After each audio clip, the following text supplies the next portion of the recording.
BMW has long called itself the ultimate driving machine, but lately it does not seem to be the ultimate destination for customers in the market for German luxury and performance.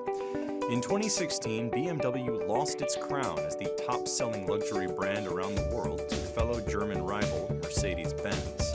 In 2012, the BMW brand led Mercedes-Benz in global annual sales, but the three-pointed star gained the top spot in 2016 and has held it since. Mercedes has also surpassed BMW in their home continent of Europe, a major market for both. To be fair, in 2018, the total sales for the entire BMW group slightly outsold Mercedes-Benz cars. BMW Group sold 2,490,664 units that year, compared with 2,438,987 Mercedes-Benz cars. But still, investors and industry observers have noticed the edge Mercedes has gained on BMW. Sales growth at BMW has slowed over the last 5 years, and investors worry the brand has become a bit stagnant. BMW really has become a bit stale and boring, too much consensus driven, doing more of the same, and I think they need to go back to really innovate a bit more aggressively, and the design has become just more of the same. So I think BMW is in a bit of an identity crisis, and ultimately that's really, if you sit back, the reason why they replaced the CEO, because everything has become a bit lame. BMW appointed a new CEO in August 2019 and has assured investors it is on its way to reinvigorating itself. To understand how a name as storied as BMW now elicits such opinions from the investment community, it is important to look at its history and what turned it into such a powerful automaker in the first place. BMW was founded in 1916 as an airplane engine manufacturer.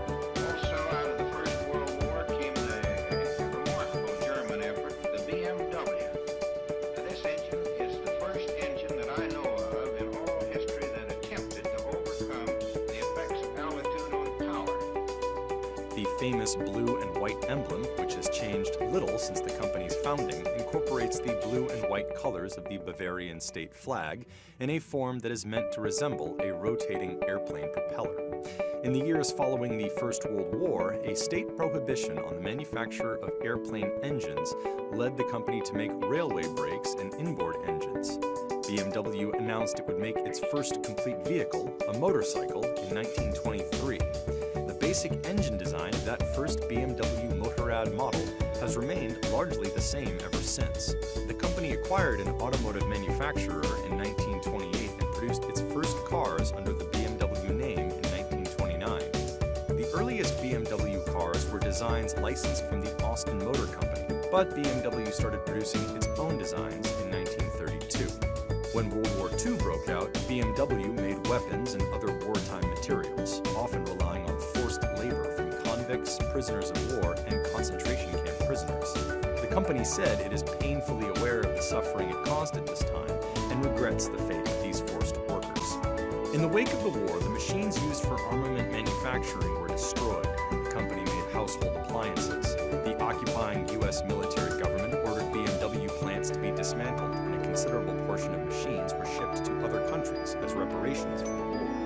BMW eventually restarted motorcycle manufacture after World War II, beginning with an improved version of the original R23 model the company had first designed in the early 1920s. The motorcycle exceeded sales expectations, selling 9,144 units in its first year. BMW began making cars again in the early 1950s. Its first post-war car was the 501, which was not a sales success. The company's first real hit car came in 1961 with the compact 1500 sedan. The group established its racing subsidiary, BMW Motorsport, in 1972, which would provide direction and inspiration for BMW's performance-oriented cars. The 1500 was something of a turning point for the brand.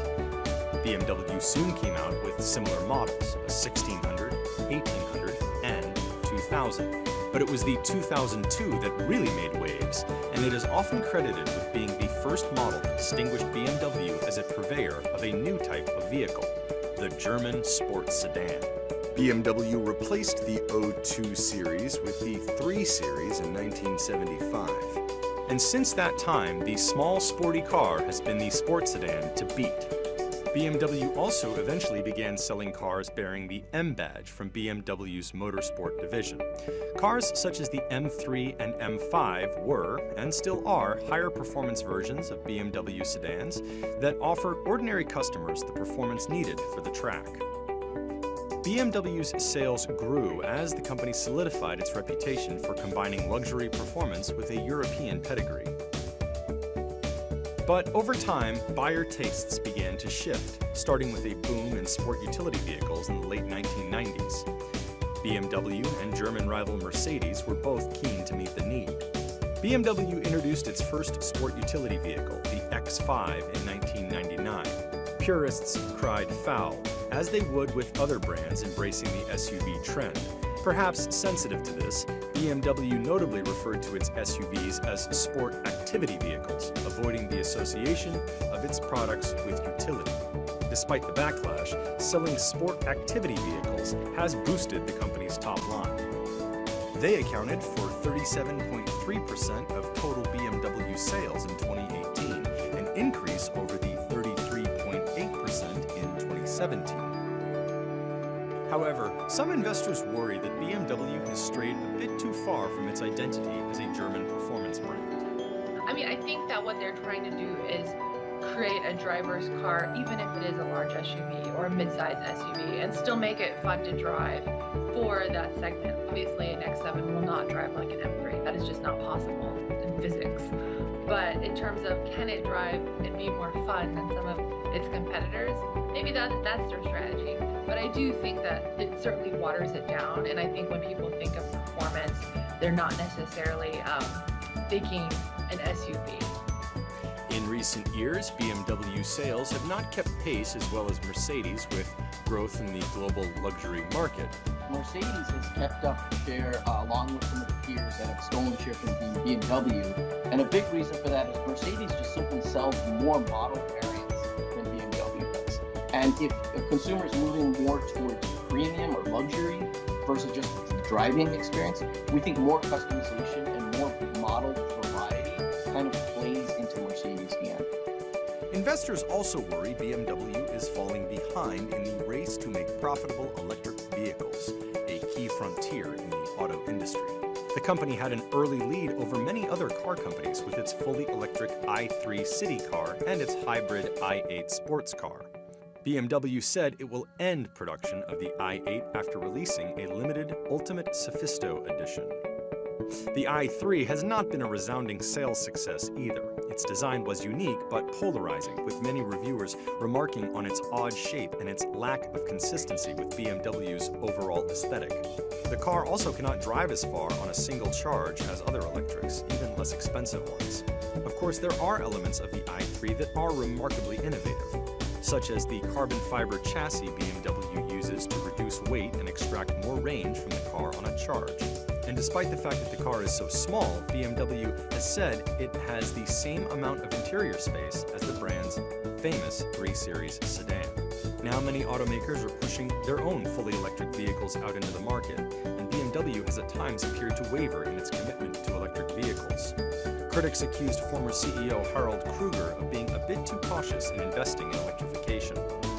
The brand's electrification strategy has also changed tacks. While the i3 is a fully electric vehicle, BMW now is pushing more aggressively into plug-in hybrids, cars that run on both gasoline and a rechargeable electric battery and motor.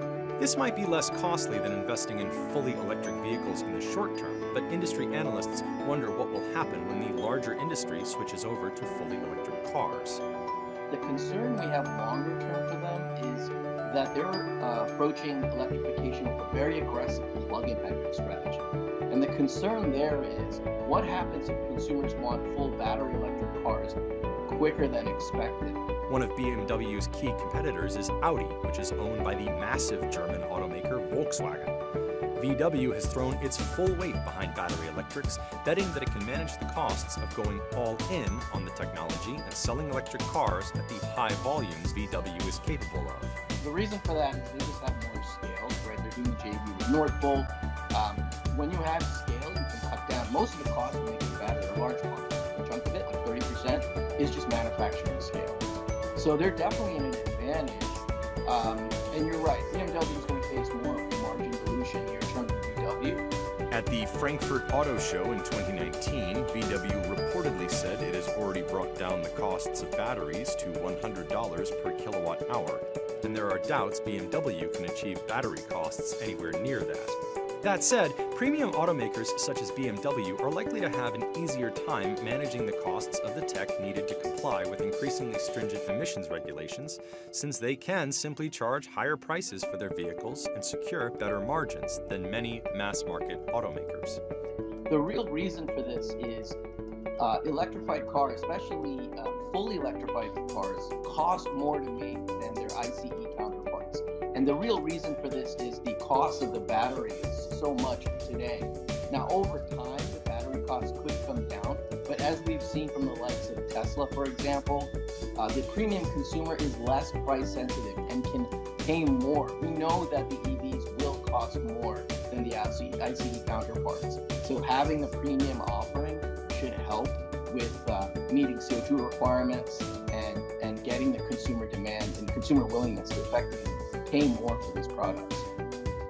BMW's current story does have some bright spots. The brand has a slew of new cars coming out over the next few years, including a new addition to its electric I sub-brand and new M division models. BMW also has strong brand recognition. I don't think the products are necessarily the problem. It's competition, the market itself, the fact that people have come along like Elon Musk and have just wowed people and got them apart to be a part of something that is completely different than what BMW is doing. I mean, BMW can't beat Tesla. It's just not possible. So in terms of refreshing their image, perhaps it is a marketing and advertising and image exercise rather than a product exercise, because I don't think that there's a problem there. I think people like the way the vehicles look. They like the way that they drive. It's not that necessarily. It's just it's a tough market out there. Though it has arguably gone from sports sedan purveyor to a high-end family wagon maker, its cars are still highly desired among buyers around the world. That includes the largest and perhaps most important market in the world today, China. The Chinese auto market has been slowing over the last few quarters, but much of the softness has been in the mainstream segments. The premium segment where BMW plays has remained strong, and BMW is still seeing solid growth there. It is by far BMW's largest market, accounting for 30% of its global sales. In 2018, BMW Group's China sales rose nearly 8% to 640,803 units. That's up from 595,020 units in 2017. In 2018, BMW said it would be increasing its stake in its Chinese joint venture in 2022. Typically, foreign automakers doing business in China have to enter into 50-50 partnerships with local firms. By increasing its stake, BMW is increasing the profits it can pull from its venture. This is also important because in the coming decade, emerging markets will account for 100% of incremental auto sales. 70% of that will be in China. Furthermore, BMW's China margins are higher than its non-China margins. BMW told CNBC it considers itself the ultimate driving machine, no matter the model or drivetrain. The legendary German brand will likely need to plow those profits back into its business if it hopes to regain its title of the world's best-selling premium brand.